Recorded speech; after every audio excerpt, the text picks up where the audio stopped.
আসসালামু আলাইকুম, স্বাগত সবাইকে আজকের ক্লাসে। আজকে আমরা পদার্থবিজ্ঞানের স্থিরতড়িৎ অধ্যায় থেকে একটা গুরুত্বপূর্ণ এমসিকিউ টপিক নিয়ে আসছি। আমরা আমাদের গত ক্লাসে স্থিরতড়িতেরই একটা এমসিকিউ টপিক নিয়ে আলোচনা করছিলাম, ওটা ছিল তড়িৎ তীব্রতা। তো তারই ধারাবাহিকতায় আমরা আজকে হচ্ছে স্থিরতড়িতের দ্বিতীয় এমসিকিউ টপিক বা এমসিকিউ ক্লাস নিয়ে আসছি। এটা হচ্ছে বিভব রিলেটেড যে এমসিকিউ গুলো আসে। আমরা এখানে তিনটা এমসিকিউ নিয়ে নিছি। তো এটা হচ্ছে তিন টাইপের এমসিকিউ। মেইনলি এই দুটো হচ্ছে তোমার ম্যাথমেটিক্যাল এমসিকিউ, এটা একটু জ্ঞানমূলক টাইপের। তো আমরা হচ্ছে এই এমসিকিউ গুলা করার জন্য যেই সূত্রগুলো প্রয়োজন হবে, আগে ওই সূত্রগুলো লিখি। তো আমাদের যে মেইনলি সূত্র দরকার হবে, বিভবের যে সূত্রটা আমরা জানি সেটা হচ্ছে V equal k q by r. এটা হচ্ছে আমাদের মেইনলি হচ্ছে বিভব নির্ণয় করার একটা সূত্র। আর হচ্ছে আমরা যদি কাজ, বিভব এবং চার্জ এই তিনটার রিলেশন দিয়ে আরেকটা সূত্র লিখি, সেটা হচ্ছে আমরা লিখতে পারি যে কাজের সূত্র ডাব্লিউ সমান ভি কিউ। তো এইখান থেকে আমরা ভি সমান লিখতে পারি ডাব্লিউ বাই কিউ। কেমন? তো আমরা হচ্ছে মেইনলি এই দুইটা সূত্র দিয়ে আজকে এই ম্যাথগুলো দেখবো। দেখো, প্রথম প্রশ্ন হচ্ছে 1 JC inverse joule coulomb inverse সমান কত। তো এই সূত্রটা দিয়ে একটু সবাই খেয়াল করো।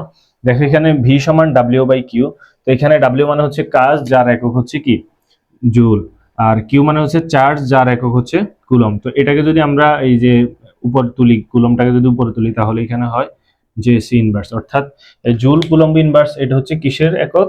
এটা তোমার এই বিভবের একক। কেমন? বিভবের একক এমনিতে ভোল্ট, তারপরে এমনিতে এই এখান থেকে যদি আমরা সূত্র থেকে হিসেব করি তাহলে হয় 1 ভোল্ট। কেমন? তাহলে এটা হচ্ছে বিভবের একক যেহেতু, তার মানে 1 জুল কুলম্ব ইনভার্স সমান 1 ভোল্ট। আচ্ছা, এটা হচ্ছে একটা জ্ঞানমূলক ছিল এমসিকিউ। তো আমরা যদি এবার দ্বিতীয় এমসিকিউটার দিকে একটু খেয়াল করি, এটা হচ্ছে 10 কুলম্ব আধানকে তড়িৎ ক্ষেত্রের কোনো বিন্দুতে আনতে 125 জুল কাজ সম্পন্ন হলে তড়িৎ বিভব কত।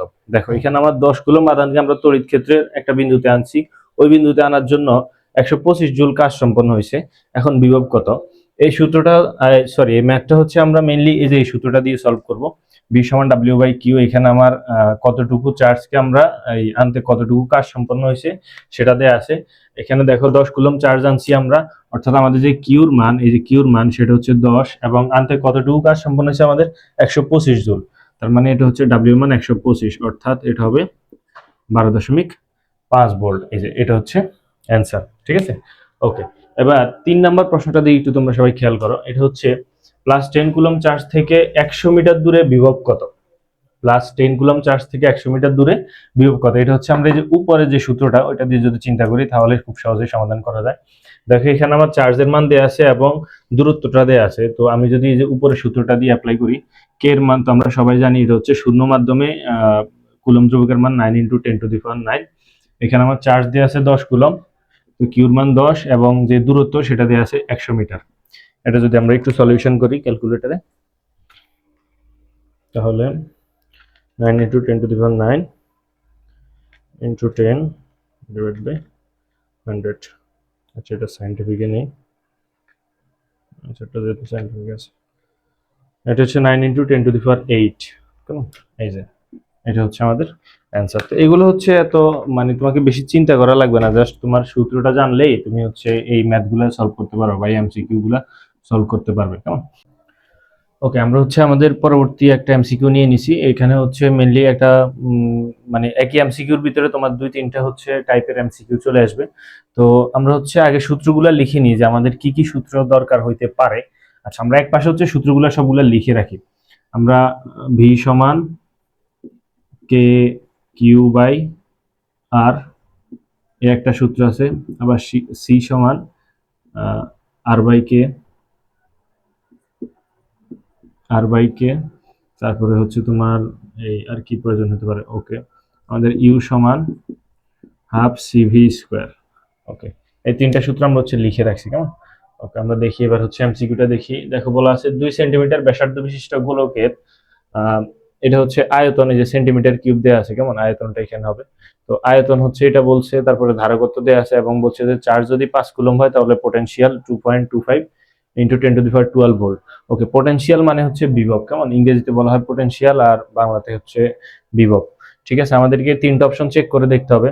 তো প্রথমে হচ্ছে গোলকের ব্যাসার্ধ যদি 2 সেন্টিমিটার হয় তাহলে তার আয়তন কতটুকু আমরা সেটা দেখি। গোলকের আয়তন নির্ণয় সূত্র আমরা সবাই জানি। আয়তন নির্ণয় সূত্র হচ্ছে 4/3 5 আর কিউব। কেমন? এটা হচ্ছে গোলকের আয়তন নির্ণয় করার সূত্র। আমরা এখন এখানে এই যে ব্যাসার্ধ যেটা আর সেটার মান দেওয়া আছে 2 সেন্টিমিটার।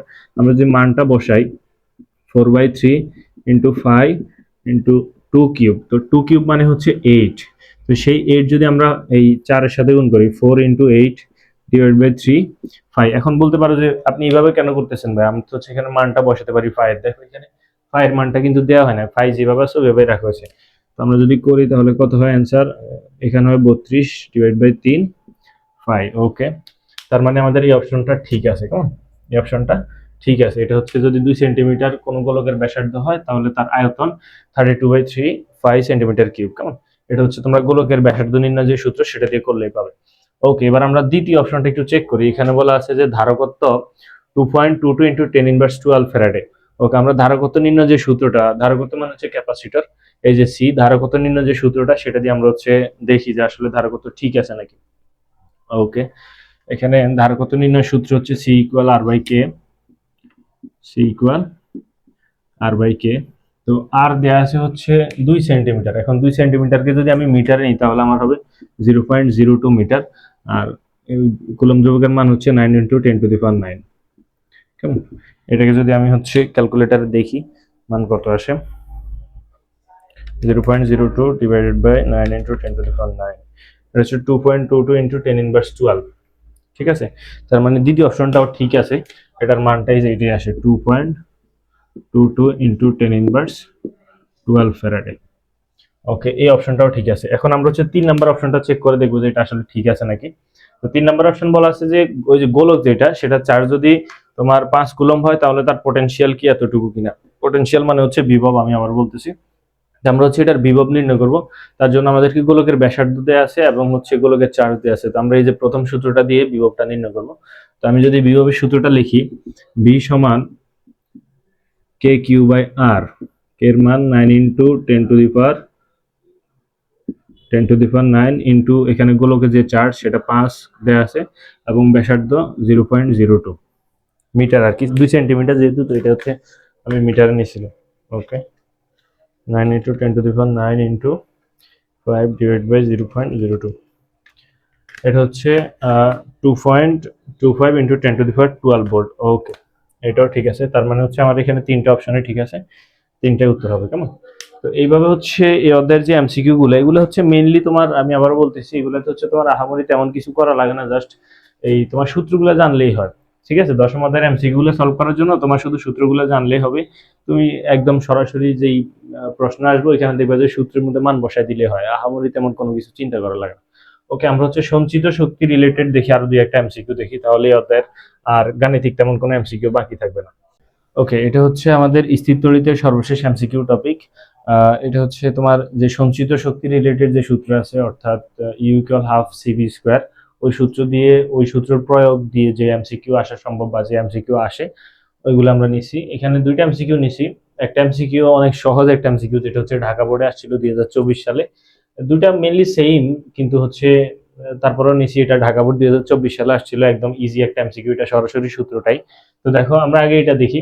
ধারকত্ব সি এবং বিভব ভি হলে যে শক্তি জমা থাকে তা হলো, আচ্ছা, জমা থাকা শক্তি বা হচ্ছে সঞ্চিত শক্তি দুটা মূলত একই। তো এখানে হচ্ছে আমাদের মেনলি জানতে হবে যে আসলে সঞ্চিত শক্তি যে সূত্র সেটা কি। দেখো এখানে সি দেয়া আছে ধারকত্ব এবং বিভব দেয়া আছে ভি, এখানে কোনো মান দেয়া নাই, জাস্ট এই কি বলে এটার প্রতীকটা দেয়া আছে। তো আমরা সঞ্চিত শক্তি যে সূত্র জানি সেটা হচ্ছে ইউ সমান হাফ সিভি স্কোয়ার, অর্থাৎ এখানে যে অ্যান্সার সেটা হচ্ছে গ নাম্বারটা। কেমন? এটা ঢাকা বোর্ড 2024 সালে আসছিল। আমি আবারও বলতেছি, এই অধ্যায়ের যে এমসিকিউ গুলো এগুলো তো হামারি কঠিন কিছু হয় না। তোমার সূত্র জানা থাকলে তুমি একদম খুব সহজেই অধ্যায়ের এমসিকিউ গুলো করতে পারবে। ওকে, তো আমরা হচ্ছে উপর এমসিকিউটা দেখি।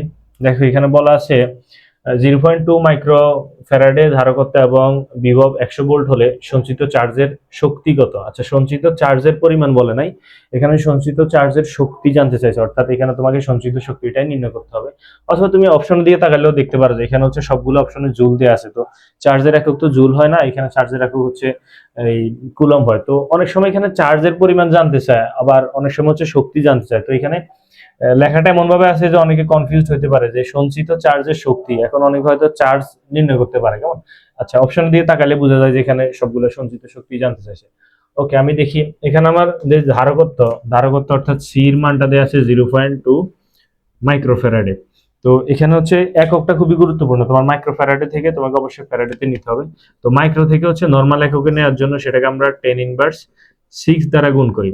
যে কোনো কিছু তোমার মিটার হোক বা এই কি বলে এটারে গ্রাম হোক যাই হোক, মাইক্রো থেকে তুমি হচ্ছে নর্মাল এককে বা স্বাভাবিক একক আনার জন্য তোমাকে 10⁻6 দ্বারা গুণ করতে হবে। আর ন্যানো যদি বলে, যে ধরো এখানে যদি ন্যানো ফ্যারাডে থাকতো, কেমন, ন্যানো ফ্যারাডে যদি থাকতো, তাহলে এটা থেকে ন্যানো ফ্যারাডে থেকে ফ্যারাডেতে নেওয়ার জন্য আমরা 10⁻9 দ্বারা গুণ করতাম। ঠিক আছে, ন্যানো থেকে স্বাভাবিক আসার জন্য 10⁻9, আর মাইক্রো থেকে স্বাভাবিক আসার জন্য 10⁻6। ওকে, আর আমাদের হচ্ছে ভির মান দেওয়া আছে বিভব 100 ভোল্ট। আমরা হচ্ছে একদম সূত্রটা লিখে করে ফেলি, ইউ সমান half CV square, half into 0.2 into 10⁻6 into 100 square. এটা সরাসরি ক্যালকুলেটারে দিলে হয়ে যায়। এগুলো খুবই সহজ এমসিকিউ, ক্যালকুলেটারে হচ্ছে সরাসরি তুমি জাস্ট মানটা বসে দিবে তাইলে হবে। 10⁻6 100 স্কোয়ার, 0.001, অর্থাৎ ক নাম্বারটা হচ্ছে অ্যান্সার। এটা হচ্ছে অ্যান্সার। তো দেখতেই পারছো এখানে হচ্ছে আমরা যেই এমসিকিউ গুলো আসে স্থির তড়িৎ থেকে, সবগুলো মোটামুটি সবগুলো টাইপ নিয়ে আলোচনা করা হয়েছে। জাস্ট বল রিলেটেড যে এমসিকিউ গুলো এগুলো আমি দিই না।